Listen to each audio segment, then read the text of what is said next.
Thank you so much for coming to the first ever TAMID Strategy Session for Success. As you're all aware, the weather did not make it easy to pull off this event. However, through the hard work of the whole TAMID team, we were able to do it not once, but twice. I just wanted to start off by giving a special thank you to Shir Ben-Shushan, Maddie Pawlowski, Heskel Hankashi, and Zoe Glaba for their countless hours of hard work over the past few months, and especially during the crunch time of the last few days. I also want to thank everyone who came here tonight to help make this event and TAMID a success. First, I'd like to thank Matt Liebvik and Matt Hoffman, both of Combined Jewish Philanthropy, for their unwavering support and encouragement over the past year and a half. We value the friendship and relationship that we have developed. I also want to give a special thanks to our advisor, Annette McBride, Professor McCarthy, who has been a true partner to TAMID since the very beginning, Dean Elmore, Dean Reiser, and Dean Freeman for all joining us tonight. I would also like to thank all the professors and faculty that have taken the time out of their busy schedule to be in attendance. Thank you so much for helping make TAMID at BU a success. Finally, I would like to thank the whole TAMID team for their hard work and dedication. To see our group grow to 26 dedicated, active members in such a short time has been one of the most amazing journeys I have ever had the privilege of being part of. Great, so the timeline for tonight's event. David will kind of explain more about the history of our chapter, and then Shira, Roy, and Zoe will go into a little bit more.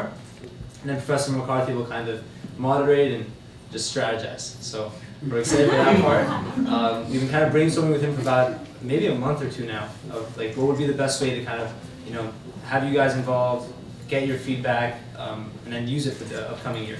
So thank you, David. Thank you. We just, we know that some of people in the room have had different experiences with TAMID, so we just sort of are going to go through a little bit about our journey for a second. And, it actually started about 18 months ago that I was randomly contacted by David and asked him to help start the TAMID chapter at Boston University. David and I did not know each other at the time. We didn't know each other very well back then. And at first I was confused and I really couldn't actually figure out his motives. It was fate that I was randomly staying in Los Angeles, which is David's hometown, when he contacted me. After I proposed we meet up, he explained to me his idea for the Israel Business Club. As we spoke, I did not fully understand what he was trying to start at the time. What I did understand that this was someone who had a burning desire to make a lasting impact at the university. And it was this burning desire, this passion, and this passion alone, which is what made me agree to help him start the TAMID chapter in August 2013. When we got back to campus a few weeks later, I met the other executive board/founding members, Rafi, Shira, and Heskel. Those were the days analogous to a new startup. We were a small group, semi-directionalist, idealistic, and motivated. We worked hard to lay down the foundation that would create a lasting student group at BU that could stand the ever-changing cycle of membership that occurs at a four-year university. Back then, TAMID was still just this vision that we all shared. But this vision was what made the five of us a very close family. It was after the success of our first event, Inside the Box, last November, that we knew it was now time to expand our small, close family. We interviewed and brought on 8 new directors to be the driving force that we were missing. The group expanded, adding new benefits and challenges, but we never lost focus of keeping the close family atmosphere we had created. We tasked the new directors to create their own event, which featured Consulate General of Israel to New York, Ido Aharoni. Our goal was to give the new directors the same experience the 5 of us had when creating Inside the Box, therefore giving them the same shared experience and feeling of success, which made the original board so close. Finally, after a full 12 months of preparation, we opened up applications and interviewed for the first ever TAMID class, Olive class of TAMID. We accepted 13 members who last semester completed a full TAMID educational program, which featured business skills, consulting, investing, and fundraising. Expanding the group once again came with a whole new set of benefits and challenges, as our close group of 13 now learned how to become a close group of 26. This group of 26 is now working on 3 consulting projects for Israeli startups, and has a team of 5 working on learning the skills to invest in Israeli stocks. You are about to hear from 3 members of TAMID, one from each of the 3 generations I've just mentioned. While each one entered TAMID at a different part in the group's journey, their story is one. Our story is one. This is the story of TAMID at Boston University.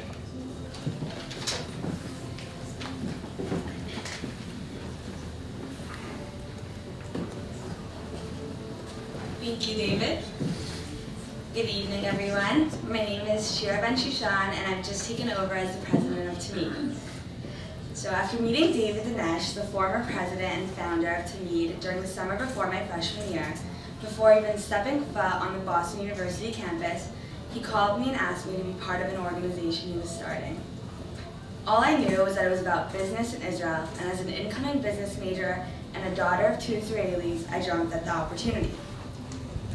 Before school started, David had already compiled an executive board for the club, a list of things that we needed to do to get the club started, and written up a constitution, none of which made any sense. Although we had no clue what our mission was and how we'd go about accomplishing it, by the first week of school, we were already meeting and applying to become a recognized club at BU.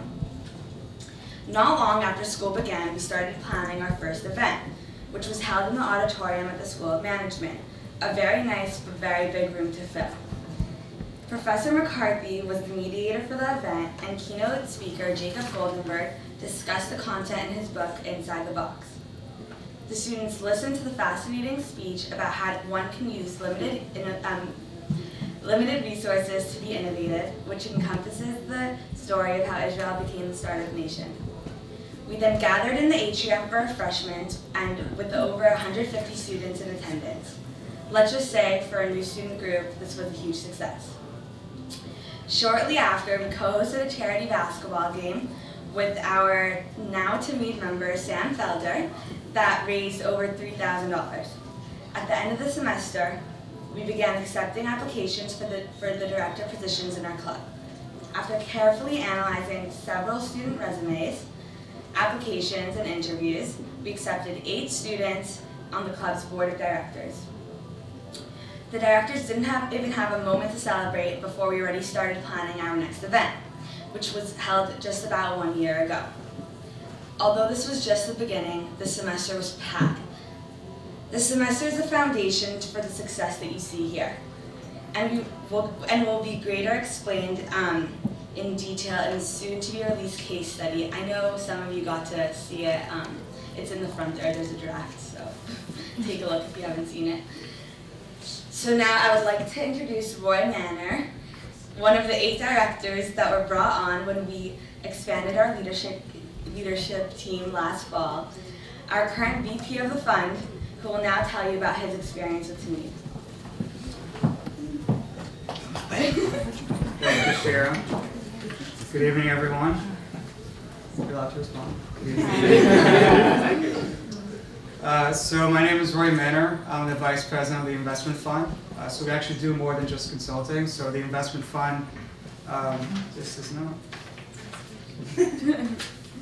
So the Investment Fund is where members of our group research and analyze publicly traded companies. And we have a national TAMID investing competition with all 24 chapters of TAMID across the country.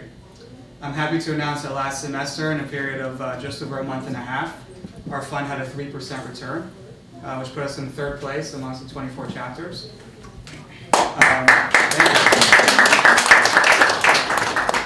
But today I don't want to bore you by talking about investing. I actually want to tell you about why I joined TAMID. So I first heard about TAMID in one of my statistics lectures. This crazy person who I think you guys might have heard of, David Dinesh. So he got on stage, he started talking about this organization that he's starting. I had no idea what he was talking about, but it sounded very interesting.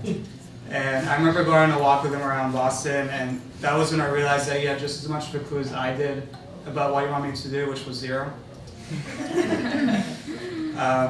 But he had passion for this, and that's when we wanted to join.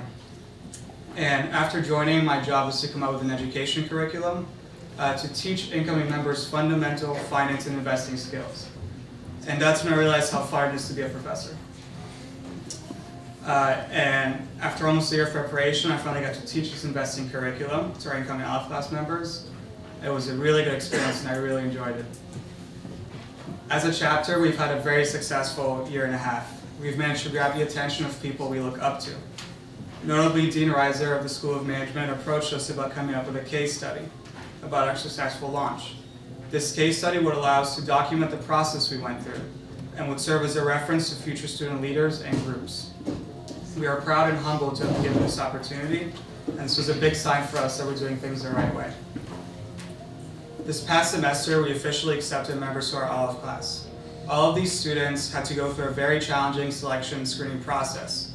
This process included an application that was longer than a college application, having breakfast at David's apartment, and a formal interview with members of the board. We are thrilled that the 16 members of our Olive class represent some of the best students this university has to offer. Let me give you some statistics about them. 8 of the 16 come from School of Management, 2 from the College of Arts and Sciences, 2 from the College of General Studies, 2 from the College of Engineering, 1 from Sargent College of Health Sciences, 1 from the College of Communication. 3 out of the 16 are freshmen, 7 are sophomores, 5 are juniors, and 1 is a senior. Our members come from countries such as Ecuador, Cuba, Canada, India, Colombia, Israel, and the United States.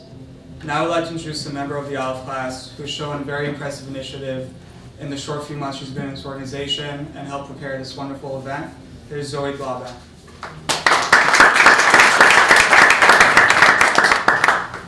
Thank you, Roy. Good evening, everyone, and thank you for coming. My name is Zoe Glaubeck, and I'm a freshman in the College of Communication, majoring in advertising.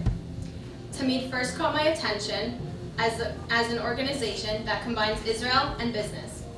To my surprise, it was much more than that. TAMID is an organization where new members, such as myself, go through a 3-phase program. The first part consists of learning the basics of Israel's business history. We then move on to learning the investing and consulting skills needed to work with Israeli startups and how to invest in the stock market. Members have the chance to either consult for a company or participate in the TAMID Fund competition. The third and final part of TAMID's program is that members can take their experience to Israel and work for Israeli startups through the National TAMID Summer Fellowship. As I mentioned before, I am in the College of Communication and was unsure if I would be able to keep up in a business organization. However, TAMID is not just for business students. The education system was understandable, basic, and fun.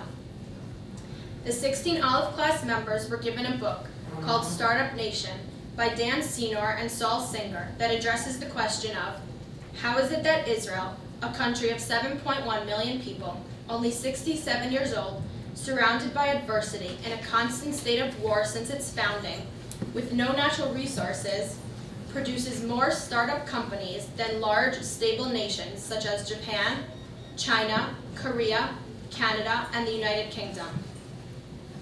Our learning started with basic facts about Israel and why that small country is our main focus. After learning about Israel's history and business skills, we started the consulting and investing part of our education. Roy taught investing, which included the basics about stock market trading and how to make predictions about the economy. Roy was able to take such a complex topic and make it so that students with no business background were able to understand concepts such as company valuation and risk analysis. After we finished the investing portion of the curriculum, we continued on to consulting. Andrew Zuckerman, Director of Consulting, spent 2 sessions teaching us how to look at and approach questions the way consultants do. Consultants regularly have to answer questions or make predictions based on little or insufficient information. For example, how much hummus does Israel need to support the whole country for 1 week? This methodology trained us to be able to approach any consulting problem we might encounter while consulting for Israeli startups. In addition to the educational component, the curriculum has a crash course in fundraising. This is not only so that TAMID members can raise money for the group. All members are required to raise $200, but also to develop one of the most crucial business skills, to be able to sell oneself and one's organization. With the help of Dean Reiser, who joined us for both of our fundraising workshops, students were able to role-play and develop their own personal TAMID pitch. One of the main uses for the money is that 4 of our members will be going on the TAMID Summer Fellowship with 80 other TAMID students from the 23 total chapters around the country. For some, this will be their very first time in Israel. Finally, after a year and a half of planning and implementation of this educational curriculum, the BU TAMID chapter will be starting our consulting projects for Israeli startups. We have 3 groups working with Voice It, the creator of Talk It, an application that works on any computer, smartphone, or tablet for people with speech disabilities that have difficulties being understood. Talk It translates unintelligible pronunciation into comprehensible speech. Currently, the app requires each individual user to input each word into the database in order for the app to calibrate. Both consulting teams will be going into hospitals and clinics in order to collect enough data for patients with different disabilities so that the app will be able to predict their speech with no additional input. This will require taking a sample group of categorized speech impediments and having the participants repeat words or phrases chosen by Talk It. Our 4th consulting project will be a marketing campaign for El Al, the premier Israeli airline, to create a plan to promote their new direct flight from Boston to Tel Aviv starting June 28, 2015. This flight was made possible by David Goodtree, the signature speaker at our event, the Boston-Israel Connection, this past September, former Governor Deval Patrick, and the New England Israel Business Council, who together have created 6,700 jobs and nearly $6.2 billion in revenue for the state of Massachusetts. This mutually beneficial economic relationship is why a direct flight from Boston to Tel Aviv is so important for Massachusetts in order to continue to grow as a hub for Israeli businesses. The team will be creating a marketing campaign that targets student groups with trips to Israel who can benefit from a faster alternative route. We are extremely excited to get started and make progress. We want to thank everyone so much for being part of this amazing journey, and we hope to have a strong and lasting relationship with all of Boston University.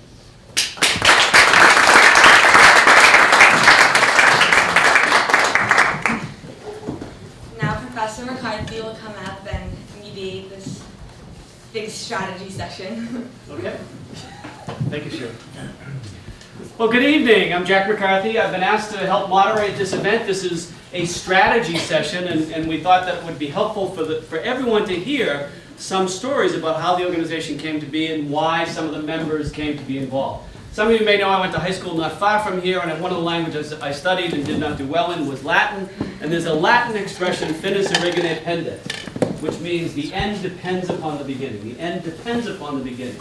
And you think about how organizations start, and how they grow, and how they thrive. And like all of the stories that we were told today, I remember doing a large lecture for 400 SMG and other students, and there was this one kid who would come up at the end of the lecture. Wasn't in my discussion class, and he would pepper me with questions about what I had just said. And he would ask me, and every lecture he would come up, this crazy guy, David Dinesh. And I'm thinking, why is he coming up? Why isn't he going to his own discussion professor? And then I learned that that's David. It's infectious, that he's got this zest to learn, and if it was anyone else, it would be really annoying, but it wasn't. Because it was clear that it was genuine. It was a genuine interest in what was going on. And I can also remember, he'd also give me feedback that this lecture wasn't quite as good as the one before. And he was probably right. So I got to know David, and he said, we're starting this club. And there's lots of clubs here at the university. We're blessed to be at a large university. There's lots of clubs, there's lots of initiatives. Too many, in fact. That your biggest challenge will be deciding what not to do, what to do. And so figuring out what group to be involved in is a really difficult question. And so as he described his vision for the group, it had much more, in my mind, to do with community and learning than it did with investments and banking and some other things. That he wanted to create a place that I think was a home for you to be connected. And to think about the biggest problem startups have is not starting up, it's continuing. And how do you get to the whether it's a family business or a tech business or anything else, it's not the startup that matters, it's the continuation. So I would like to say that this session tonight is not strategies for success, it's strategies for continued success. And so we wanted several people to give you a reason why they've become involved. And I'd like each of us to start thinking about why you've become involved, because this is not a random group of people. That you weren't invited here, you weren't harassed off the tee to come here. You came here because you're all busy people and you wanted to be here. And so I want to start tonight, this session of tonight, by you thinking why you're here. Why you've got lots of choices. There's lots of other places you could be, but you've chosen to come here. Maybe because, like me, I have a relationship with some of these people and I admire the work that they've done. probably one of the most successful student startup organizations in the history of the School of Management, certainly the most successful that I've seen in my tenure, in terms of the way it's grown and the way it's been built around community and education and learning, with other things like investments and typically the core initiatives, I think, are secondary to the community that you've created. And secondly, being smart. So as David will sooner or later graduate, and we'll be free of him at least for a while, because I know he'll be connected to us, the successor, and I couldn't be happier that Shira was the next president. And to think about that generation, to have someone like David and someone like Shira, we're all really lucky, because as someone who teaches leadership and someone who talks about character and values, those are the values of your organization. That's the foundation upon which this is built. So that's why I'm here, is to help share that. You can probably guess from my surname that I have less to do with Israel than maybe some of you here in the room. It has nothing to do for me with faith, other than faith in smart young people doing good things. That's why I'm here. As a small coincidence, I ended up in Israel this summer for the first time, and I met with a fellow named Jacob Goldenberg, who was your first speaker. And so you think about that connection just over 3 years, and how we're all interconnected. So that's why I'm here. And I'd like to use that as a framework. So what we'd like to do is we're going to have 2 small informal panel sessions. So in working with David and Shira planning this, I said the last thing you want to do is set up a table that looks like an interrogation. And the last thing you want to do is have it like with a white tablecloth. And I said, because that would be terrible. That would be like the last thing we'd want to do. But looking at the room, there was really no other way to do it. Also, Finis Origini Pende. You think about the beginning. Why is this castle the way it is? Does anyone know? Why is this crazy place on campus? It's a beautiful and tragic story. It was built by a Boston industrialist on the turn of the century, and his eldest daughter he viewed as his princess. And she always wanted to be married in a castle. And so he built a castle for her. And she was married here. And then she and her husband left on their honeymoon on a ship called the Lusitania, which was torpedoed and led to the start of World War I, and they both perished. And so later, the family donated this beautiful home to the university. And so having a strategy event here, going back to that fairy tale, I think is important to us, just to remember space and people and community. So, we're going to have 2 small panel sessions, and my job, I've already explained to one of the panelists, this is going to look a lot more like David Letterman than Meet the Press. That my job is to kind of keep this moving, and I don't want the panelists to do anything other than say why they're here, and I'll just ask a couple leading questions. And I want the group to think about that, because there will be a deliverable at the end, later tonight, maybe tomorrow. We'll send you a survey. And that survey is, what did you take away? What idea did this conversation generate? This is supposed to be a conversation. So what did it generate? I'm going to ask each of you to think about that. And so we have people that are more maybe closer to my age that we thought might be involved in a panel, but we started with the young people and have them give you a sense of why they started. And I thought I could give you a little bit of context why I started. And then we'll have a short panel session with 4 people, and then another panel session with 3 people, and then maybe I'll break you into little groups, and I'll have you do a special dance. I'm just kidding about the dance. But if all goes well, maybe we will do a little dancing. But we'll see. We'll see how it goes. So to start us off, we have, and there's no order. The second panel is not the B line. It's not the lesser panel. But Professor Randall, Professor Siegel, Dean Reiser, and Professor Allen, I would like you to join us for an informal panel discussion. Okay, you passed. So step 1 was the faculty IQ test. The faculty and dean IQ test, could they array themselves in a way to get into 4 chairs? So they succeeded with that. So thank you for being part of this panel. I want this to be free-flowing. Maybe I'll start with Professor Randall at the end and just say, why are you here? What brought you to TAMID? What is this organization's strength? And maybe some ideas about keys to success going forward.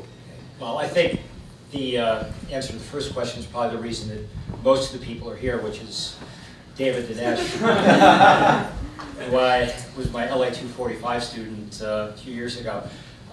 And David's enthusiasm for the organization captivated me right from the beginning. He was just so enthusiastic and so sincere and had so much energy. that I felt this had to be It's almost worthwhile. overwhelming, isn't it? And it's a gift. I think, not to embarrass you in front of everybody here, but I think David really has a gift for connecting people and making things happen. And what's been fun for me coming here tonight, I knew a few people, Simona, a few other students, people who I knew were part of the group, but I've seen so many faces here, students who I've had or were talking to me about taking my class, that it's just, I feel connected to people here, even though this is my first official TAMID event. As I was struck by listening to the three generations speak, that I think one of the challenges, first of all, you did a great job of identifying all the issues. I think you took away half the things I thought I was going to say, but one of the problems with any organization, any new startup organization, is continuity, is succession.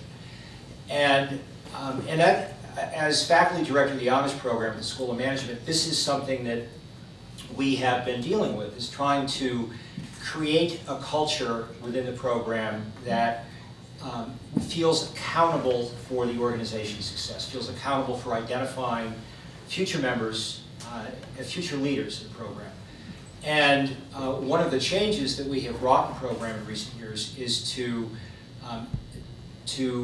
require that members join as sophomores after their freshman year. So right now we're going through the process of getting applications, reviewing applications. Current honors program members will be interviewing prospective members. There will be a whole process to identify people who want to be part of the program because it's something they've affirmatively chosen to do and they've worked to make happen. Not because it was given to them because they were so awesome in high school. We've had some great people from the program selected that way, but it has not been the best way to create a sustaining organization. And so one thing that really struck me is that the members here are here because they want to be. This was not, you didn't do this just because your friend said, hey, come to this meeting tonight. But everybody worked to be here, and I think that's a tremendous strength that you have, is that you have this rigorous process that you put members through. And that, I think, is half the battle, is having people who have committed themselves already to being part of this group and are already invested in its success. That doesn't end the problem of succession, but I think it gives you a great leg up, and I think it's important to continue to identify that as a method of growing over the years. That's enough for me. Jeff, Professor Allen, you want to jump in and maybe your perspective? For me, I knew both Shira and Madison, and had met David before in class that I had, the core class. But I'm all about passion, right? And people who are passionate about what they're doing. I call it the 3 Ps. It's passion, purpose, and people. And that's really what it's all about. So I think that one part of being a student is trying to find your passion. In general, most people can't quite tell you exactly what they want to do, but through experience, you can surely figure out what you don't want to do. So groups that have a passion, who have a purpose, and are all about bringing people together, that usually inspires me. So the reason I'm here is that I'm all about people and passion and purpose, and I can see that from my conversation with Shira, Madison, and David in my core class, and I thought, hey, let me come and learn and be part of the process. Well, we're delighted you could. And when we go to events, there's been several events that have been held, there's that same feeling, of connection and passion. So I echo those sentiments. Dean Reiser. It's hard being third in line because all my talking points are gone. By the time we get to you, there's going to be nothing novel left to say. I think and this has been said, like many people are here because of really that interpersonal connection, right, with David and all of you. I think that speaks very much to how much you all have done in sort of cultivating relationships with each other, but with others around the university community. I was struck during the earlier comments by a few things. One is that point of passion. I think that this is a passion project but one that often you connotate with a passion project that it doesn't actually necessarily go anywhere, right? This is a passion project that has just exploded in the best possible way. I was incredibly struck by the comments about David reaching out and sort of hand selecting some people, saying, you might connect with this. This might fit with your purpose. This is my purpose, and I see it potentially fitting with your purpose. And really using that interpersonal connection to say, I don't know you that well, but would you be interested in this? And I think that's been critical to your success. And the other thing that I really like, and it relates to the passion piece, is that everyone commented on David came to them with no idea of what they would be doing. They had no idea, he had no idea, but it was sort of like, okay, let's give this a try. So that kind of adaptability and willingness to just explore and try something without, with a little bit of a vision, but an unclear vision, and the willingness to say, I'm passionate, let's see where it goes. So I think the challenge for you all is maintaining that momentum and remaining that adaptable as you firm up more what you're doing and how you're doing it, maintaining some of that early flexibility and agility that served you so well as your own startup. And those of us who study leadership, and some of the people in the room are experts on strategy and startups. Startups typically end up in the wrong place. They end up somewhere else than where they thought they would start up. And in the leadership field, Jim Collins famously said, your first challenge in any endeavor is to get the right people on the bus. The bus can go wherever it needs to go. Get the right people involved, and then you can drive wherever you want to drive. And you can shift and you can adapt. And I think that's a key to success to any organization, but particularly a student-led organization, that you know that you're going to have somewhere between 20 and 50% turnover in any one year, because sooner or later you're going to graduate and go somewhere else. And so connecting that changing world to a larger mission, and the mission is large enough because I think it has more to do with learning and community than I do with investments, and that allows you to connect with that. Now, Professor Siegel, if there's anything left, but I'll go this way next time, so you get the tip off the next question. As I'm going fifth, I'll take a different take, and I think the question is, why are you here? And the real answer for me is, I have no idea why. And I was somewhat puzzled when I heard the student speaker say that they didn't have any idea why they were here. So I can agree with all the sentiments about passion and energy, but I would say as a question or a criticism, I think most organizations kind of know what they want to do. And so I think one of the things that I would focus on is, what is the mission? Because until you can define the mission, it's very difficult to then define the strategy, and following strategy is going to be your set of goals, and then following the goals are going to be your action plan. So the people that get on the bus kind of want to know where the bus is going. And I'm still not sure, even having sat here now for half an hour, however long it's been, why I'm here or where the bus is going.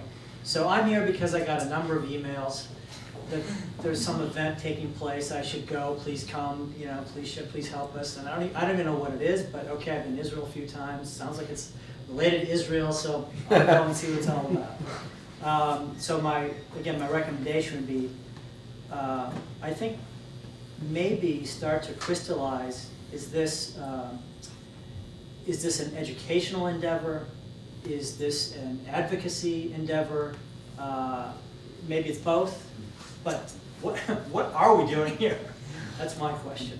The next thing you know, you end up on a panel. Well, I found that out about 10 minutes ago. Perfect. So we're looking for that adaptability. So you're exactly the type of person we want. And that actually is the next question. We don't have to go in order, but given the positive vibes and some realistic vibes, what recommendations do you have? What's the one thing you would tell the leadership of this organization in year 3.5? Now. 4.5. After the fourth year. What one recommendation would you give them based on what Professor Siegel said, based on some of the comments, so that you can grow and continue success? Well, I feel like I do have a good sense of what TAMID is about, and in part because I've role-played enough with you all that I have heard how many different pitches explaining what TAMID is about. So I think my advice would be to find a way to perhaps better articulate more broadly so that more people understand.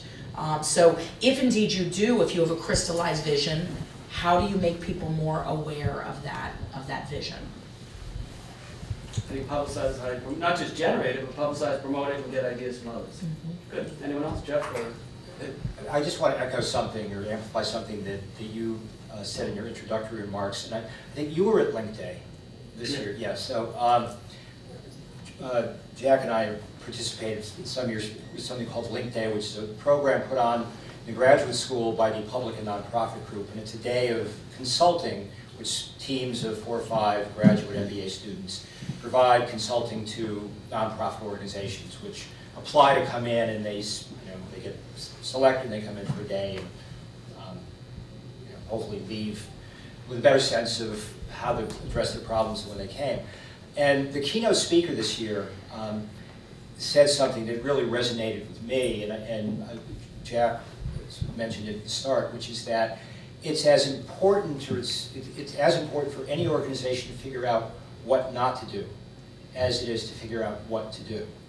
And what this keynote speaker, who has started and run a number of significant nonprofits over the years, said is that you have to figure out what are the few things, what are the 2 or 3 things that you were really good at. What can you do that sets you apart? Where you were going to be one of the best, or worse than the second best, doing that in your space. Focus on those things. It's very easy. You've got a lot of talented people, a lot of energy. It's very easy to get diffuse, and so you need to really focus on what our mission is and how does what we're doing relate to that mission, and what are the few things we should concentrate on. You can't be all things to all people. As a small organization, it feels like that's the way somehow, but it comes to a point where you have to focus more. Professor Allen, Yeah, I would say I take the analogy of being a person who played sports in college and played AA and AAA baseball for a number of years.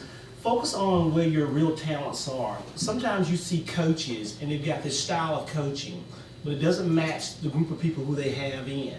And because you have this revolving group of students who are always going to be changing, you have to really know what your strengths of your students are.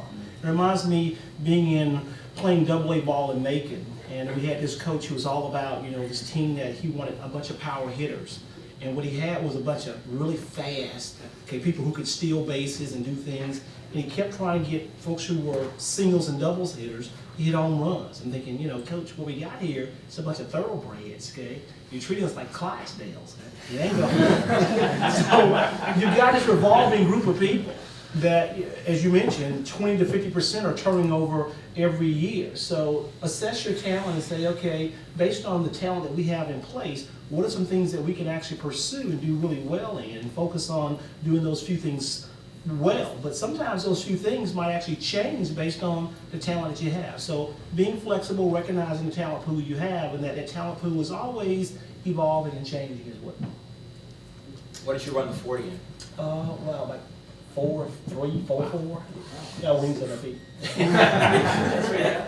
I'd like to ask the panel for any semi-closing thoughts on what's been said, and then I'll open it up to a couple of questions from the group to the panel, and then I'll invite the second panel up. So based on what's been said so far, has anything come to mind that you would recommend to the founding and former president, to the new president, and to the next generation of TAMID leaders? Do what you like what you do. Well, I guess, based on some of the things that have already been said, and based on my advice already to sort of define what it is you're doing, the other thing I would define is, I've heard the term success, that we're all very pleased with the success you've had so far. So one of the things I would do is define what that means. So what does it mean to be, if you're successful, what are you saying that is success? In other words, what have you done that demonstrates success? And that'll help you, again, I think, refine your goals and your mission, because then you'll be able to say, okay, if our goal was to grow revenue at 10% and we grew it at 12%, then I would know, okay, well, that's a definition of successfully achieve something. So what is it that defines success? And then the second thing I would focus on is something that at least 3 people have mentioned, that is the continuity issue. You have 25% at least turnover.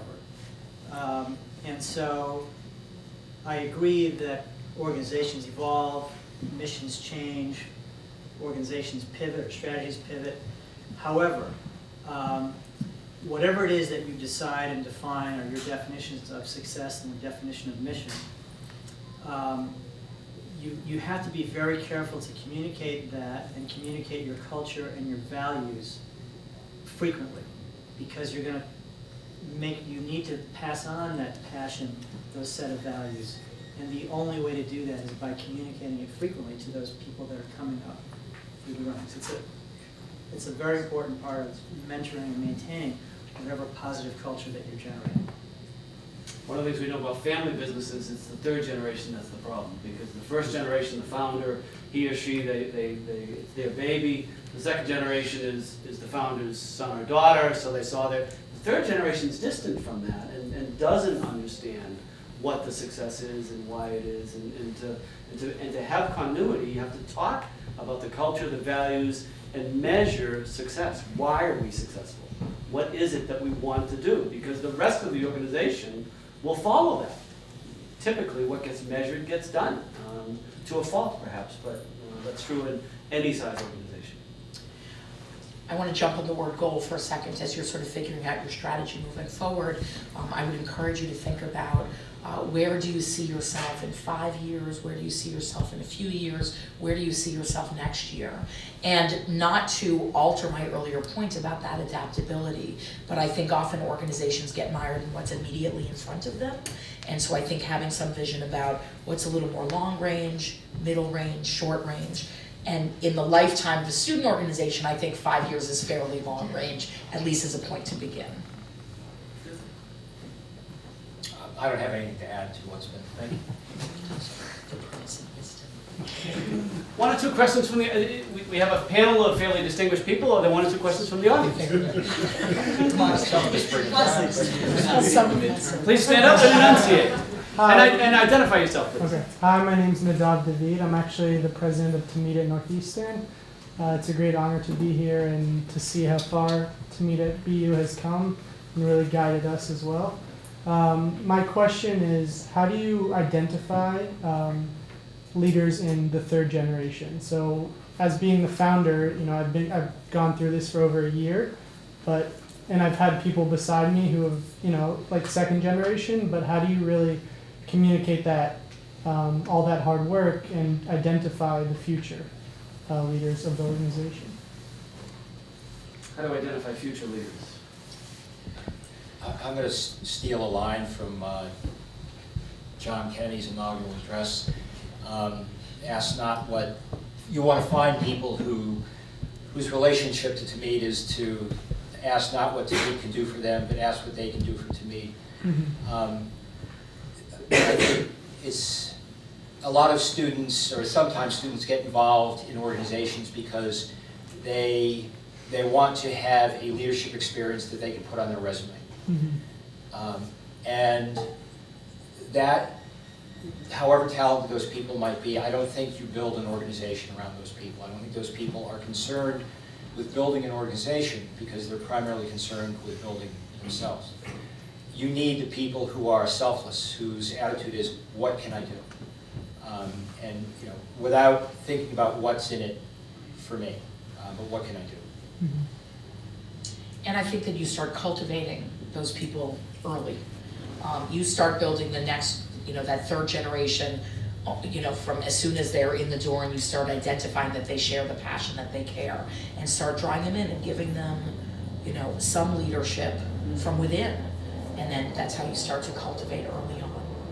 One of our speakers tonight was a freshman. And to think about that, I know I don't want to talk about what I was like when I was your age. It was not as good as maybe it is today. But I couldn't have spoken as eloquently as each of you, but particularly a freshman to come into a group like this and to talk about that, I think just which shows that ability to recruit the next generation and to build from that. Any other comments about leadership? Just one short comment, which is observe how that person reacts or interacts with other members of the club, both peers and people they're mentoring. So that person may have a very good, the person that you might be looking to as a successor might have a very good relationship with you. But be observant about their relationship with their peers, and if it's someone who's not a freshman, how well they mentor the people that are coming up on. Thank you. Maybe one more question from the audience, anyone? Please. Hi, I'm Maddie. I'm a new member in TAMID. I'm also a sophomore in S&G. And my question is, throughout this whole night, I've kept hearing all of you say that the hardest part of a startup or an organization is to continue it, not to actually start it. So I'm wondering, what are suggestions from you guys on how to continue it, to keep it going? I would say keep talking about it. When you have an opportunity to speak with other students about what you're doing, speak about it in an intelligent, enthusiastic, purposeful way, so they get a grasp of what it is you're doing, and they also breathe enthusiasm about being involved in it as well. But you have to talk about it. You say advertisement or whatever else it is, but you have to let people know and get the word out. It's like when you have a new product and they give out samples out here on Commonwealth Avenue. Well, you didn't even know they had watermelon lemonade gum until they gave out some free samples of it. You say, that actually tastes pretty good. So you got to talk about it, you got to advertise it, you got to let people know what's out there and let them come to events that you're doing and invite them around. So you have to do advertisement. That's important, getting the word out. Other comments from the panelists? Okay, well, I think this has been a nice discussion to give you a sense, and so I think some very tangible ideas, both celebratory and critical of what we need to do going forward. So please join me in thanking and the very first strategy planning session. 2015. Thank you very much for your time and for your generosity of spirit and wisdom. It's all about wisdom.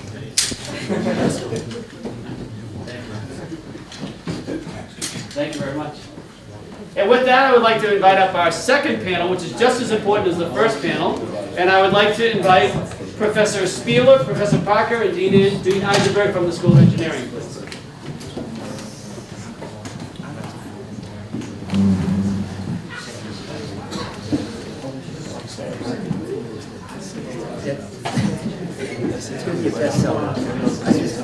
Yeah. My favorite. Oh, really? When you graduated? Yeah. When you guys, so you did it, Yeah, David. Oh, Nadav. Yeah, nice to meet you. Yes. Born in Israel, but I grew up in Israel. I was talking. And we have a fourth panelist. Third panelist. It's a really good organization. Where's It's a high school team by David. No, I heard about it at other He's schools. in the bathroom. Professor Parker? Oh, me? Yeah, Professor Parker, please. It's at School of Engineering. No, Professor Isaac. That was me. I'm lucky. Thanks for sliding down.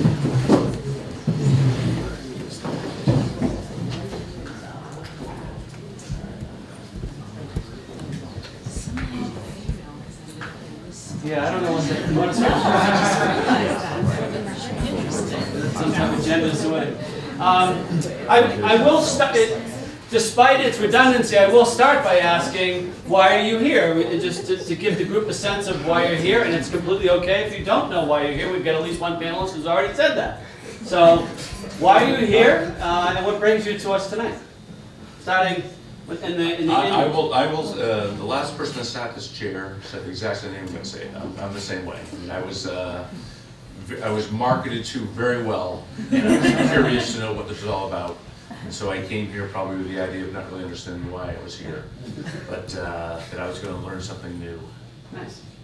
And if you think why we're all here, this is a university, so the spirit, the curiosity to learn, you're more likely to get people to come like that than maybe quote unquote in the real world. So I don't know Mr. Dinesh, but I know Shira, and she was very persuasive. Yes. Wow, I feel like I've been around since David started pitching this idea. So I feel very invested in supporting the group, but also the personal invitation goes a long way with me. So Shira and David showed up at the office and said, hey, we're going to invite you to this, so be sure to come. And because I want to be supportive of TAMID, and I'm super impressed with what they've done, I wanted to be here to support. Well, at the risk of some big redundancy, it's David who brought me here tonight. David is a student in one of my classes, and not only did he invite me here to learn more about the group, but he has helped me to get 2 guest speakers for the course that I'm teaching this semester. So thank you, David. Wow. Wow. So a quid pro quo. So David's been helping behind the scenes. Yes. And I'm here because of, I don't know David, I don't know Shira. I've seen some of their emails. Daniel, one of the 2 engineers in this organization, came to me and pitched it. And then I was actually not going to be, I wasn't in town for the first schedule, and then it got rescheduled, and I was able to come. I have a long history with the State of Israel, and supportive of things that are related to startups and technology. Well, we're delighted you could come. This is many of the members of TAMID are in the School of Management, but it's a university-wide organization, and we're especially delighted that the School of Engineering is here with us as well. Well, Daniel indicated to me that he would like to see more engineers. Yeah. So support from the Dean's office to do that. I think those are relationships that we don't build as well as we could. That if you think one role of the School of Management is to help connect across the functional and technical boundaries, and that's not an area we do as well as we could. So I think this is an important relationship. I'll ask the second question in a broader way, so as you're not so redundant. I'd like you to think about student organizations that maybe you've seen in the past, maybe you've been involved with in the past, maybe you've read about in the past. What are the types of things that you think student organizations need to survive and grow? Broadly defined, that might be helpful for the people in the room. Well, I'll be happy to offer a few thoughts if I may lead off here. I know earlier tonight all the speakers talked about the club doing some consulting work for companies. In my view, that's like the most important thing you can do, is to sort of donate your time, your knowledge, your talent, whether it's a startup company or a company that's been around for a while, because they will be singing your praises and they will basically give you the ability to continue this group. I mean, I think it's a very, very noble thing you're doing. I'd like to learn more about it. But the ability to take talent and to bring it outside the walls of BU, I think that is a huge thing in terms of the strength of the organization.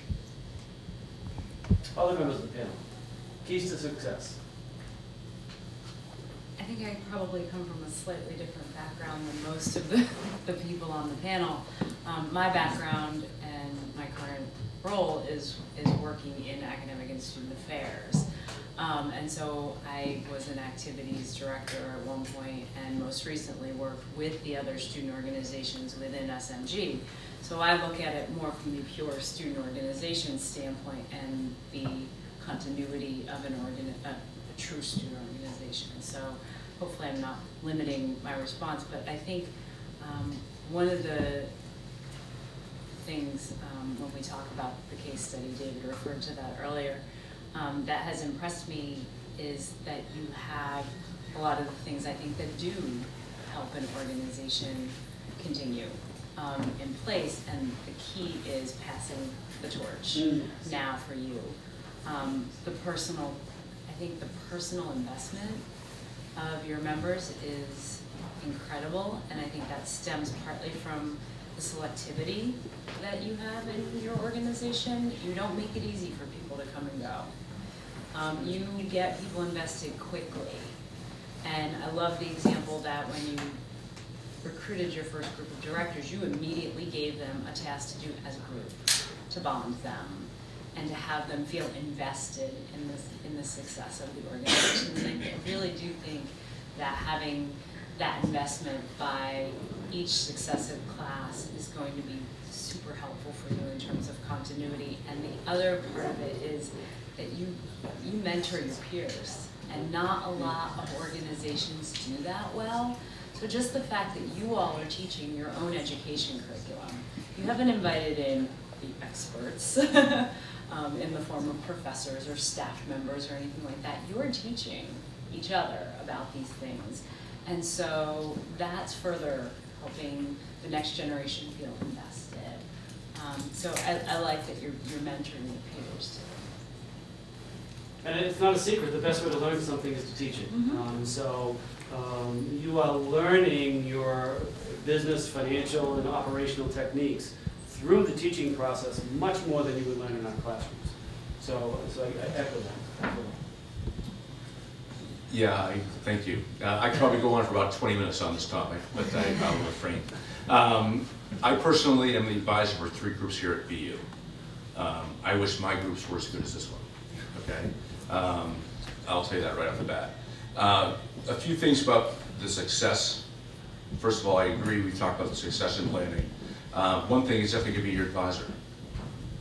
Because if your advisor stays as the transition among your students changes, your advisor is the person that's going to be still here and kind of the rock behind the group as far as kind of keeping it grounded. And ideally, if the advisor knows what your goals are, then, you know, if the advisor kind of sees nothing going on, which is what my situation is. My situation is I was asked to be advisor for a couple of groups, and again, it was the first generation. There's a person like Dinesh, that was very passionate, but now that person's left as a senior, the next group is floundering, and they're not really. I mean, the new executive board has not yet come to see me at all, despite my email, so I couldn't even tell you who's even on this board. It's kind of embarrassing. Okay, so that's a big thing, I think, to do that and to understand. And I think in terms of what will help you, again, having more concrete goals, that was said before, but I think one thing will really help you is I mean, a lot of clubs are known for certain things. So certainly, if there's events that you have that are annual things, that's going to help you. So if you know you're going to have a guest speaker to do something that's TAMID sponsored, blah blah blah, in February, every year that's what you have, and you kind of be known for that, and gets you reputation. Because certainly, if you want to have more involvement with the community, it's going to help you get more credibility where you go. Certainly, as far as your succession planning, as we've already talked about, get people involved early. You know, subgroups, right? So you have someone, you know, if you're the executive team and then you've got something to do with a freshman or a sophomore, and they have a small group to do something, then, you know, to give them leadership roles in the group. And also, maybe what you want to do is, you know, for some of the underclassmen, sophomore and freshmen, you know, talk to them and say, okay, you as freshmen, what do you want to do by the time you're a senior? You can start working on that now, because obviously it is going to transition somewhat, right? I mean, things that David did today aren't necessarily going to be the goals of the group 4 years from now. It does need to be a little bit, you know, transitional. To engage the generations in their own destiny, to ask them and to work with them, that mentoring strategically as well as operationally. Yeah, that's the cautionary tale, I think, is self-perpetuation is necessary, but not sufficient. You can continue an organization and make sure that you have the leadership and cultivation and forget what you're about in very few years, and still be successful in the sense that you have the membership and you can sustain it. But I think mission was talked about before, making sure that you have goals and definitions of what success are and how you will measure that success is going to be important as you grow. How big should you be? How big do you need to be? And that presumably is going to be related to the mission that you need to fulfill or destined to fulfill. Other comments? I want to echo what Professor Parker said about advisors being, I always forget, and I shouldn't because I'm supposed to be the advisor to a number of organizations, but I agree with that. I'm sure Annette is wonderful, and I know you've had an advisor change because somebody left, but really seek that person out and get them invested too. I'm likewise the advisor to organizations of people I've never even seen or met, despite sending out email after email after email. And I've contacted advisors for organizations in my previous role, and they've said, oh, I haven't heard from those people in 5 years. I don't even know if they still exist. So definitely, I would echo that from having been on the side of overseeing the groups. Let me flip the question around, and not to move towards ending on a negative note. The kiss of death. What's the type of things that they shouldn't do? That if you had a chance to give the advice to the current and future management team of this organization, what we talked earlier about deciding what not to do. What not to do, what advice would you give these young people? What shouldn't you do? And we've already heard some of that, but that's my next question. What not to do? I have a couple thoughts. I guess one is maybe not to take for granted that things will happen in the organization. I mean, I've been on a lot of different groups. I come here from industry and been on a lot of committees. I've been chair of committees. And what I've always found is that you assume that there's inertia and that things will get done and things will happen, things will be on schedule, and of course it does not unless you assign people and have people with specific responsibility for certain things. But let me flip that a bit to the positive about not making sure that you have enough of continuity and you have people assigned to do certain things. What I think would be a very interesting approach is if I know you have some outside speakers you've already brought in before, you could almost make that a cornerstone of the organization, that every other month you have a speaker come to campus who is not an academic to talk about something related to business or related to multiple different fields as represented by the different majors in the group. And then you can have your team, that's their goal, is to find these outstanding speakers to come to campus and to speak. So if nothing else, that's sort of one thing the group gets known for, is for identifying and bringing to campus sort of outstanding speakers that benefit all your members and maybe anyone at large here at BU who'd like to come to these sessions. Other comments? I've seen a lot of organizations fizzle out, student organizations specifically, not business or industry, but a couple of things that come to mind for groups that have had that happen is not being agile, not being willing to change, having a leader who is too focused on their own special interests, and not as concerned about engaging the rest of the group. And I think that the third thing left my mind. So I'll have to come back to it. I would definitely echo that as well. I mean, certainly we've talked about the succession plan, but very often I've found that there are individuals, particularly in the senior year, they're enjoying the club, they're getting a lot out of it, and then they aren't really so concerned about the succession plan. Certainly, they may at one point, okay, so-and-so is going to take this club after I leave, but after they've kind of appointed that person, they're kind of checked out. And it doesn't sound like you guys are doing that at all, so that sounds great. So I really think, again, rather than the question of what not to do, I'm telling you another thing to do, is I would definitely encourage you to continue, certainly in the spring semester, if that's when you have your transition period, is that, while the old regime, so to speak, is still in place, the new one comes in and then have a strategy session and then have a new set of goals. Okay, now I'm president of the club and this is what I think we should do for this is my objectives. I think we should go for the upcoming year, 2 years, and have that always be going. I mean, we're all from business, we all talk about business. I mean, most businesses have a long-term plan, a medium-range plan, a short-term plan. So it's all about planning. So what again, if I look at the long-term growth or the long-term mantra, if you will, that is maybe the speakers every month or whatever, this thing you're known for doing, which everybody knows. And then, okay, these are our short-term goals that we're going to do with the consulting, and then what do you want to do? So it's always, keeping everybody engaged and making sure, it's not a dictatorship. You have to have buy-in from the people that you're with. Again, you're smiling, so I must have hit a nerve, right? So yeah, but that's true. It's got to be part of a group, and I think and just like anything else, it's a hard decision. If there are people, even at the leadership role, if they're not performing, then you can make a change. It's like anything else. I mean, you're 25 people. That's still relatively small, and it's very close knit. So be careful because it seems like bunch of people share the same bathroom, so we need to, so you care about those personalities. Any other comments from the panel? I remember number 3. Oh, number 3. That's why I took so long. Thank you, I was appreciate that, very it helped. I read this great little book once, you don't have to do it alone. Don't burn any one person out or let any one small group of people get burnt out. Don't rely too heavily on one little group of people who are then going to want to run in the other direction after you exhaust them. Closing comments before I ask for a couple of questions from the audience? I think we've covered it all, right? Let's hear a few questions. 1 or 2 questions for the panel. Please, identify yourself. My name is Haskell Tayakashi. I'm Vice President of Operations here at TAMID, and I'm also a junior at SMG.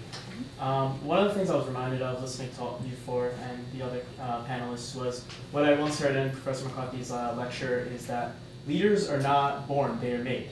So in your professional careers, how have you guys made leaders? What do you see in them, and how can we use that advice as we continue to transition and create new leaders? What a great question. It is a great question. And by leaders, I'm assuming you also mean continuity in the club. I know that's been a consistent theme here tonight. Yes. I think in my experience, how do you create a leader? You give them a really tough assignment and let them see how they do, and you step back, and when you're there to catch them when they really fall big time, but you let them try it and you let them succeed and just keep doing it over and over again. I mean, I agree with you. Leadership cannot be taught. It has to be sort of, you sort of pick it up by osmosis, by a series of successes and failures. So I'm sure your group will be the same way. To inspire and develop your leaders, you've got to assign them something that's a really tough task and see how they do it. I think it's a combination of exerting passion, 3 Ps if you will. Exerting passion, but also having the ability and the smarts to listen. Obviously a good leader is not, again, the dictator is not someone that's going to push through, but is more going to sell their ideas and get agreement and get collaboration. So that's probably a big part of it. So being able to be inclusive, again, a group of 25, it's not going to take much dissension in a group to have big problems, right? So certainly, even if you have 10 people say, I don't like the way the club's going, you're going to have big trouble. So I think you got to, make sure everybody's kind of all in agreement, and a good leader is going to bring everybody to the fold, have a good discussion, and be willing to admit when you make a mistake. And again, what's the objective? Is the objective for the leader to feel good about it, or is the objective for the group to really embrace their core values and their mission? I think you asked how have we made good leaders, and I won't purport to have made any good leaders, but hopefully have helped some students discover the leadership characteristics that they've had. And I like to think of it as an elaboration of what my colleagues have said, in that you have to be supportive when students fall down, or leaders, or potential leaders fall down. But in addition, taking that a step further, really helping with critical examination of what happened. I'd really like to break down and talk through, like, why did this work, why didn't this work? I think processing is, I guess that's the word I'm looking for, really processing the different scenarios as a form of support to help students learn, the infamous teachable moment. And taking advantage of that, taking the time to recognize it and take advantage of it, I think is really important as you hand off the mantle. Yeah, I didn't hear the word mentorship, and I think that leaders are mentored by current leadership. And I think that's, you start small, and you build up, and within a group, leaders emerge from those kinds of experiences, and then they mature, they grow, and they're able to take on bigger tasks, and they're stepping up to do that, and you're comfortable with them doing it. I think It's not just throwing it over the bridge. When we study leaders, particularly in our entrepreneurial ventures, we look back at them and we realize that over the course of their careers, successful leaders don't succeed more frequently than others. They fail more frequently than others. But they have this ability to dust themselves off and, most importantly, learn from the failure. And so the worst thing you can do is create an environment where failure is punished. And certainly you can think about healthcare, and there's certain industries where you can't have failure in certain operations. But you want an environment that's tolerant of failure to the point of people willing to take risk and willing to take a challenging assignment and interested in stretching themselves in ways that they will grow. If you can predict what people are going to do under certain circumstances, they're not stretching enough because you can't predict. You think about the best success you've had. It's something that you yourself might have not thought possible. And so when you think about leadership, it's about creating an organization where people are willing to take risks, they're willing to stretch themselves, and they're willing to put themselves in uncomfortable positions for the good of the group. And I think that's what everyone here has been saying. So I can't think of two better models for that thus far than having David and having Shira. The different personalities, but that same notion of being willing to try this. We'll try this, and if it doesn't work, then we'll do that. And that notion of resilience, and I think each of the panelists have said that. Do we have a closing question? Well, with that, let me thank the panelists for the comments and your energy. And if you would return back to the group, we've got a few minutes that I'd like to pull together a group discussion before we break for dessert and some other things, some coffee. Okay? David's gonna kind of conclude me. Yeah, we'll do this. We'll do a little exercise first. Sure.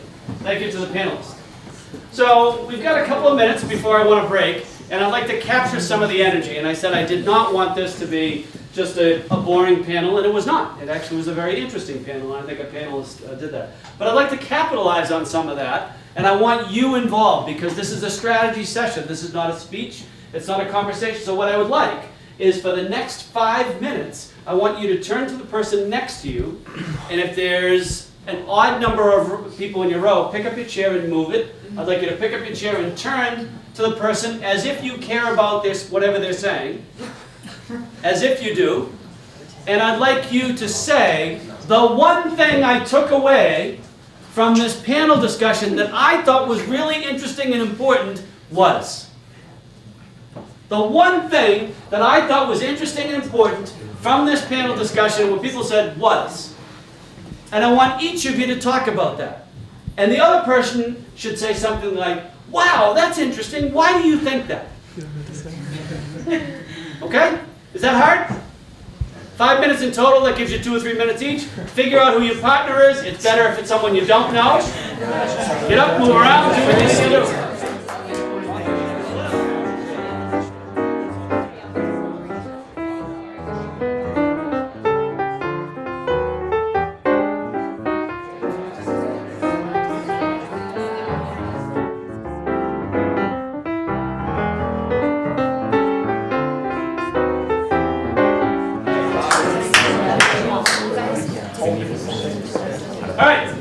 Tell me what they found interesting, and what I'd like you to tell me is what you found interesting about the other person said. We definitely weren't clear. What'd you find interesting? Go. My friend Sarah over here was explaining how important it is, like, if you are in a leadership position, to keep doing it till the end, and even after you're not in a leadership position, which I think David Mayberg and David Nesher will be graduating or doing a great job of doing. And Andrew, yes, sorry, Control C. So I think that's a really good example because they were speaking from previous experience and other groups they're involved in, and how that kind of like hurt the entire group. So I think that's really important. Here's the secret. Here's one secret to success. Think about leadership at every level. That it's very easy to say, oh, those are the leaders and they screwed up, or they did these good things, these bad things. And one of the comments is, the leaders at every level. And how can I be a leader? Doing whatever it is I'm doing as a freshman, to have leadership throughout the organization. Good. Other interesting ideas. Who's got something? Hi. So I'm the VP of Programming, and And your name is? Simona. Hi, Simona. Nice to meet you. Good to see you. Good to see you. So I just told Andrew that this whole conversation kind of made me thinking like we spoke about this, we brainstormed about this, but I think we really need to implement a mentorship program within ourselves. So for the juniors and seniors who have been in this group for almost 2 years, for them to really take that the next member and really take them under their wing. And I think we're sort of doing that now with from like VP and directors and kind of interlocking them. But I think on top of that, we need kind of more like a social aspect, like, hey, let's go to coffee, hey, let's have dinner here tonight, let's travel to the North End and grab a bite. So I think we need kind of more of like more of a social aspect on top of everything. Or maybe more holistic, doesn't have to be Yes. social, but Yes. just not at the business meeting, but outside of Outside class. of exactly. I think John Quincy Adams, one of our presidents, son of a president, said the responsibility of leaders is to develop more leaders. That's the role, is to think of how do I develop the next generation of leader. Well, we'll get to know them and show them the types of things that you are interested in, and then listen to their ideas, because that is the next generation. Good. Who's got other ideas? What do you got? Well, I'm Hannah, I'm a founding member, and Sarah Rock and I, just to echo what Simona was saying, we were talking about that mentoring would be such a beneficial thing to have in this group, because we don't want to lose the passion that, David and the founding members and the board started off with, and I think that's something with continuity. How do we ensure that our future leaders, the third generation, fourth generation, years to come, that TAMID is still, have the same values that it was created with. So I think having that mentorship and, seeking the values or instilling the values in the new members is really crucial for any organization. As you were talking, one thing I was thinking about is remember, some of these people are leaving, they're not dying. So where are they going? They're going into industry, they're going into jobs, they're going into places where their lives in many ways are more interesting than they are now. So you can keep them involved when they have a responsible job, and maybe the passion of whatever organization is lucky enough to have him and lucky enough to have Shira, maybe those organizations will say, this is kind of interesting, and we have the senior manager of this or this vice president of engineering who might want to come talk. And so to use your network beyond being a senior, so that 20 years from now to be an alum of TAMID is something that's valuable too. So to extend, That's a great idea. To extend the life. Other ideas? Hi, I'm Andrew. Hi Andrew, how you doing? So I was the director of consulting, or still am. I think what I learned is definitely about turnover. I know that I'm graduating, I'm a second semester senior. If all goes well. All goes well.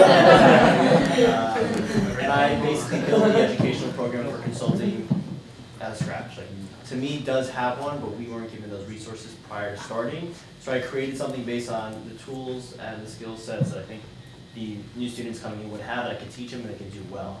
So now I think that we developed a survey to get feedback on the education, see what was good, what wasn't good. But I think for like adapting to think, like especially the education program is definitely not concrete right now. It's always going to be adapting based on what prior generations have learned, what worked well and what didn't. We definitely have to take into account. Maybe as Professor Siegel said, measure what is success? How successful were you at that? Maybe you felt good about doing something, but maybe the audience didn't learn it. And so how do you capture that? How do you measure that? And how do you institutionalize it? Right, I want to make sure that when I leave in a few months that whoever's taking over knows exactly. Yeah. And again, maybe you might, out of the kindness of your heart, maybe you might volunteer to help out a little bit when you're in industry, and when you can have context, say, oh my God, this is a better example than the one we used at TAMID. Right. That would be even better. Good. One or two more, please. Hi, Professor Laura. Good to see you. I think one interesting idea would be that just to really connect to a lot of the other groups around here, not only to see like things that they're doing well, but also to see things that they're not doing well, and so really just learn from them. And I know we try to do that, but we could definitely do that at a higher level. Yeah, to talk with other leaders, peers people who are in other organizations, and not to be an investigative reporter or a spy, but to ask, how were you successful, and how do you get members, and think about all the organizations that are happening at BU that you could learn from, or God forbid Northeastern or other schools, that everyone's connected in that sense. You could learn from each other. And I hope that BU wins the hockey game at the Bean Pot next month. Be clear, you're welcome to stay all evening, but I really hope Northeastern loses. Well, someone else had a hand up. Hi, I'm Samantha. Hi, Samantha. I kind of got concerned when the professor sat here and said that he didn't know why he was here. Like, is there a mission? What is that mission? And it got me thinking that I don't think that there necessarily needs to be an end goal, or we don't even have, there is no end goal.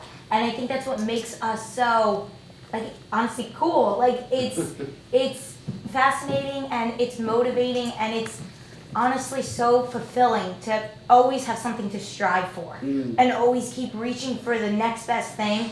And I feel like our track record, and me just being a new member and seeing our track record, is we don't fail. We don't, and we always do reach what we set out to, and I think that it's cool to just hear all this stuff and gonna keep going for it, keep going for the goal. I know when I do consulting, I talk about the tension between creativity and structure, that you need structure and you need goals and you need missions, but you need to have an environment where it is creative and you feel excited about going to work, or in this case, coming to be part of an organization. You should want to be here. If you go to a meeting with these people and it's a boring, miserable meeting, you should tell them that. And say, this is boring and miserable. That's not why I joined. It doesn't mean that this is not the Barney School of Management. Everyone doesn't get a big hug. Right? It's okay to do boring stuff and to be tough. But it should be interesting and fun. And that's the spirit you want when you're a senior. I'm sorry to keep speaking, but Sam just made me think of something. I was a founding member, I was one of the directors, so I think for TAMID, we have an evolving goal. It's never the same, because I remember being a founding director, our goal was to get applicants, just one person to apply. We didn't think we would have 13 applicants that are so dedicated and already having leadership positions. I can't even tell you how proud I am to have Zoe and Maddie, who literally organized this entire event. So that was our goal, at least last year, and now we have different goals, and I think that's something that's about TAMID and our growth, is that we're constantly evolving. So TAMID last year isn't the same TAMID we have this year, but we all came into TAMID maybe for different reasons. I personally wanted to find a way to kind of shine a different light on Israel rather than what most people think of the conflict, because people overlook that, the startup nation that it is. So I think that we're constantly evolving and we're constantly growing, and TAMID, we don't know what TAMID's going to be next year, but we know we're going to be on a different step than we are today. Well, one thing I could say is your parents probably told you that you're defined by your friends, like who you hang out with makes you who you are, and you look who your friends are and who the faculty are in the room, and these are not schmucks. Like the people in the room are really talented and really good at what they do, and they choose to belong to certain organizations. And you choose to be here, and so creating an organization where good people want to be part of it is the secret sauce. I also just want to add in what I think makes TAMID so special, and what takes it to like the next level of going from a club to an organization is the passion that everyone in this club has behind it. I don't think anyone here can understand how much passion David and Shira have for this club. I've seen it, it's really frightening. They want to be up until 5 a.m. to do this. Like, they don't want to because it's a task. They want to do it because they want to do everything they can to make this organization the best it can be. And I had Professor Allen last semester, and I think he brought this lesson or idea into my head that everything's driven by passion, but until I joined this organization and saw what it's capable of, I don't think I realized that that's actually true. That's a wonderful lesson. That's why we come to university, to see these things. So very well said. Maybe that should be one of the last things that are said. And again, I suppose this is the Barney School of Management. We end with a big hug. But I think that's the right thing. I think we began with that, we ended with that, with a lot of advice in between about do your homework, measure success, don't be satisfied, be different, be bold, be creative, and move it to the next generation. We will follow up with a survey, that this is just the beginning. We want more data. I think it'll be 1 or 2 questions, not a big exhaustive survey. But I think the management team wants to capture some of the data, that having a conversation like this is valuable, but we don't want it just to dissipate. So with that, I will turn it over to David, to you three. And I thank you for being part of this. And most of all, I thank the panelists to be part of this, some of them with literally a moment's notice. To be on a panel in front of a group of people is not an easy thing to do. So congratulations and thank you very much. Thank you. We just really want to express our thanks for not only your advice, your mentorship, but your 100% commitment to this group. Most people don't know this, but the professor actually canceled a personal commitment to be here tonight. That is something that we really cannot make up to you. We were so thrilled when you told us that you were visiting Israel last summer. We're just so happy that you're now connected to the group, that you understand, Israel on the ground, really enhances the understanding of what this group is. And we would just hope that, we can continue this amazing relationship that you have with this group for many generations, that when David and I come back as alumni of this university, that we might not recognize the faces of TAMID, but we will know that our advisor, Annette McBride, and that Dean Reiser and you will still be here, watching over what hopefully, David and, the rest of us have been able to really create. So without further ado, we'd like to present you with this gift, signed by every member in the TAMID organization. Wow. And we just hope, as a reminder, just,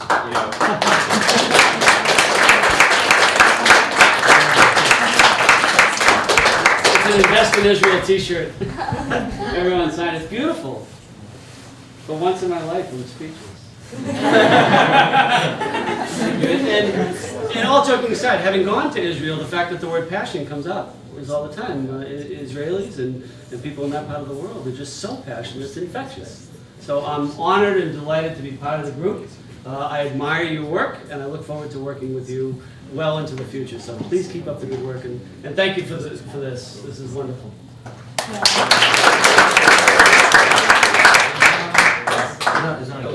Okay. Everyone, thank you so much for coming tonight. It was really a pleasure. I think that all of us, especially the members of TAMID, got out a lot. We're going to be closing right now. I'm about to turn it over to the founder, the past president, the mentor, and my personal friend, David Dinesh, to close the event.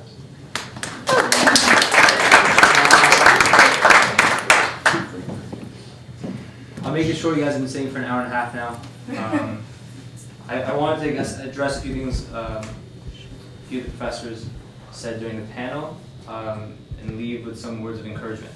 I really enjoyed what Professor Siegel said before about not knowing our mission or like where's the bus going. And I realized that our group is very much addicted to the story of how we began. But that's not what we've been doing for the past year, and especially this past semester. The majority of our work this semester is consulting for Israeli startups, and Roy, with his team of 5, I believe, is teaching them about finance. That's what we do on a weekly basis. But it also depends on who we're speaking to. It depends on the faces and who you represent and to who may be. So for example, to professor, we're looking for an advisor. We're looking for someone that wants to give us advice and to come to our meetings and maybe educate us. When it comes to other chapters around the country, our goal is to be intimidating and to take these pictures and look very scary and look very successful. When it comes to our donors, we have to look very professional. So it depends. And to our members, I think the face that I try to put on, and I think we're trying to put to each other, which Sarah puts very eloquently all the time, is #TAMIDFamily. I think that's, over anything else, that's our goal. That family feeling, that enjoyment of coming into a meeting from 6 to 9 on a Wednesday night and saying, I'm comfortable here. I enjoy the people I'm around.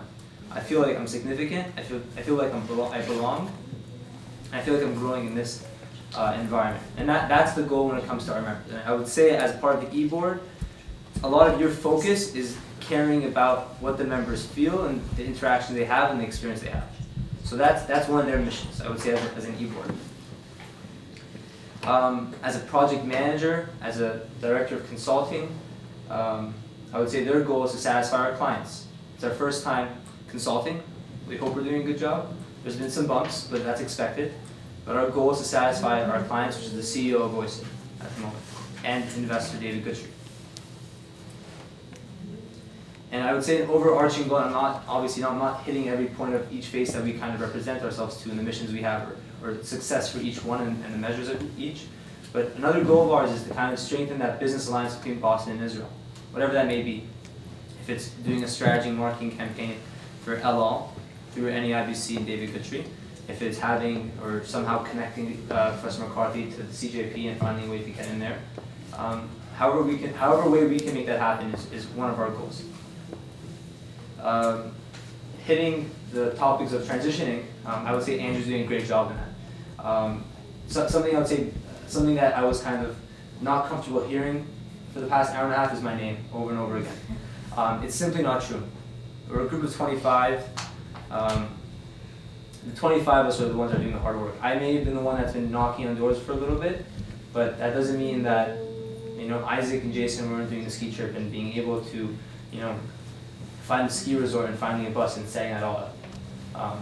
And kind of hitting off Sam's point in a different way, we were planning to have a ski trip February 8th, so like a week and a half ago. I wouldn't say we failed, but because of weather conditions, we didn't go. It took 3 months of planning and rigorous work from Jason, Isaac, Shira, and others, but it didn't work out. And I think that has to do with innovation. And when we innovate, we don't get the outcome we want always at the first try. And I think the people closest to the work of the work with me, they've seen I've failed and our team has failed over and over and over again. I would say out of all of the activities we've tried to do, probably 30 to 40% has actually succeeded. And you guys get to see like the success. But there's been a lot of times where like our faces are right in the mud and things weren't working out. But one of the messages I want to send to the rest of this chapter, and I would say they would agree with me, is just keep trying. I think you guys know we try to be an entrepreneurial group. If you have an idea, go for it. If you want it, like Brandon, if you want to make a soccer club team happen, go for it. That's the goal. To make this a place where you feel like you can bring your creativity in and have others enjoy it with you. I don't want to, go through every single member here and talk about how they're important and what they've done. But I do want to quickly explain that I did not do anything on my own. I've never done a project where I didn't have someone else working with me. I never did something where I kept it quiet to myself. And I feel very uncomfortable being here up by myself. I thought Dave was supposed to be with me. But it's really, it never was me. It's never going to be one person. An event like this doesn't happen with one person, it happens with 25. And I think a reason of why we hope to only accept around 16 again next semester or next year is for the goal of keeping this place in the community. And the goal is that each member that comes in knows that they have to play an active role. If you're not an e-board member, you may be a director. If you're not a director, you are a project manager. If you're not a project manager, you've done something before, or you're doing something on the side. And that's really the goal. The goal is to feel significant, feel the belonging, feel the growth. So my last word, and say goodnight, is the majority of my work and the work of, David and I, and Andrew as well, has been self and professional development. That's really been the goal.